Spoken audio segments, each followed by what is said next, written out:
Welcome to some new r/malicious compliance stories, where people comply to the letter, but not the spirit of a request. I hope you had a great day. The first story is called Free Windows. I worked in a computer repair store as part of my internship and encountered an unreasonable lady. The job was simple. The lady wanted to reformat her computer because her computer was acting up. As part of the standard operating procedure, I need to inform the customer of the service being rendered and the final cost. They also had to sign it off in the case of any dispute. In a bid to get the best bang for her bucks, she adamantly requested that we upgrade her operating system from Windows XP to Windows Vista without additional cost. I kindly advised her that it's more of a downgrade than an upgrade, and that there are additional costs involved if she wants to purchase the license for it.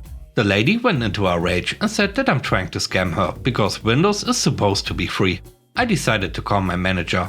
After some discussion, my manager decided to let her know that there's a trial version of Windows Vista which we can install for her, but she will need to purchase her own license later on. I wrote on the form stating that we will do a reformat on her computer and install a trial version of Windows Vista. And I repeatedly told her that once the 30 days are up, she won't be able to use her computer properly. She promptly signed it, came back a few days later to collect her computer and even gave me a smirk as a sign of victory. Sorry madam, you are not having the last laugh here. To nobody's surprise, after 30 days or so, the lady called in and complained about why her computer was no longer working. She demanded that we send someone over and fix the problem ASAP. My manager took the phone, explaining to her that we had warned her about the dangers before she signed it off. The lady was very furious on the phone and hung up on my manager afterward. The next story is called Do You Want It or Not? My husband worked in a dead-end management position and had been begging to go to a new position for years. He hated this dead-end position. This happened during a meeting with his boss, with his boss's boss also present. I think HR was there too. I believe it was a disciplinary meeting for his callouts. We lived in a mold-infested house that was slowly killing us, or maybe a demand for why his numbers weren't meeting the bean counter's decrease. During the meeting, one of the bosses asked, "Do you want this job or not?" This particular job? No. Do I want to stay with the company? Yes, it's a good company to work for if you have a good management team. I've been clamoring to leave my position for 3 years. I want to go to this new position. The HR person hid behind the clipboard to hide the laughter at my husband calling the boss names without actually calling her names. He kept his job, no disciplinary action was taken. And he's been in his new position for 5 to 8 years now and thriving. He's been with that company for 18 years and counting. We found out later that, in fact, the horrible boss was denying his request to transfer to the new position because she didn't think he'd make it/survive the probation period. The third story is called Guy on a Ladder. I work in IT and fix things that are broken. A wireless access point, AP, is the thing that lets you get Wi-Fi internet and sometimes they break. They are about the size of an iPad. They get mounted to ceilings in a little clip that's essentially slide in, slide out. Super easy stuff. I brought it up in my daily work meeting what work I was doing today and got called out for doing it myself. I already went over, unplugged the device to make sure it was broken and put it back. It's no different going to replace it.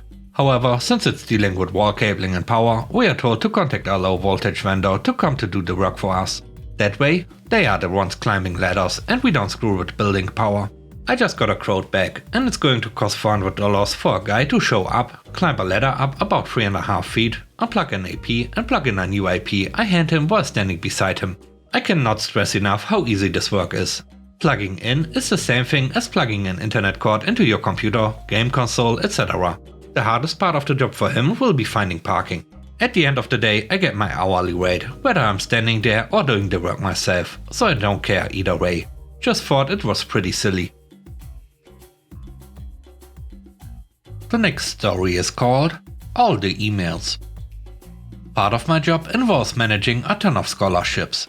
This includes many different things like setting up applications, coordinating faculty committees to score/interview people, coordinating with administrators to make sure funds are distributed, setting up interview slots, resending requests for letters of recommendation, and fixing mistakes on applications. There are a ton of steps and a ton of emails that fly back and forth. Nobody trained me on how to do this. I was thrown into the role and told to figure it out based on any documentation I could find. Pretty soon I start getting nastygrams from my colleague Anne in another department, not accounting. I didn't know about this update, she would complain. Why was the student's scholarship changed? Nobody told me about this. Why didn't you tell me that so-and-so left? You didn't copy me. It's hard to describe, but there's just a nasty and mean tone to everything she says. Anne had zero sympathies for the fact that I was new in this role and I received no training. I shouldn't have to explain to you how to do your job, she said. And it's true, she wasn't my boss. But apparently she was affected by what I did. So I would think she'd be motivated to, be nice and explain what she wanted. She was just cranky and mean all the time. It got to the point where I didn't ever want to talk to her because I knew I could do nothing right, and every time I emailed her she would attack me. Eventually Anne lost it and demanded that I copy her on every email related to the scholarships. So I did. Email to a student to schedule an interview? Copy Anne. Thanks for sending me that update, student. Copy Anne. Question from a student about eligibility? Copy Anne. Question from faculty about scoring? Copy Anne. Question from an administrator? Copy Anne. Email blast to students announcing a new scholarship? BCC students. CC Anne. Every mundane inquiry, every routine question, every error correction? Copy Anne. I made it my mission in life to overwhelm her inbox. I wanted to fight her nastiness with spam. I couldn't tell her to go screw herself, but I could honor her request to be copied on everything. After a few months, she called me. She started crying.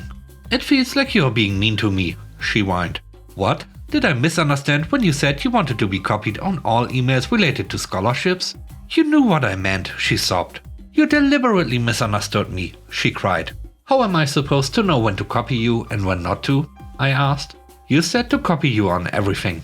And now the truth comes out. About 1% of Anne's job is to check on a monthly basis that the amounts of the scholarships being given out match the amounts we are expecting to see given out. Which is a perfectly reasonable business practice. But here's the rub. Until she told me that was part of her job, I had no idea it was her job. And because she is such a jerk, it never occurred to her to let me know why she wanted to be in the loop. Further, it turned out that in our horrendously disorganized shared drive, one of the hundreds of random files was a file named scholarships. This was a spreadsheet she used on a monthly basis to track amounts allocated against amounts actually charged. But did she think to mention that to me? No. Because it's not her job to explain things to me. So now that I actually understand what she wants, I can provide it to her. Heck, I can even edit her moronically named spreadsheet and keep it updated. I can actively make her job easier, now that I know what she does. Moral of the story? You can't treat your colleagues badly and expect them to read your mind. Moral number 2. Tell people what you want, and if you're not getting it, consider explaining why you want it. The last story is called Uniform Compliance. Back when I was in college, I was a manager for a fried chicken fast food place near my apartment. This place was generally not a bad place to work, until it was. And then I had to leave. I had been the manager there for a couple of years by the time of this incident.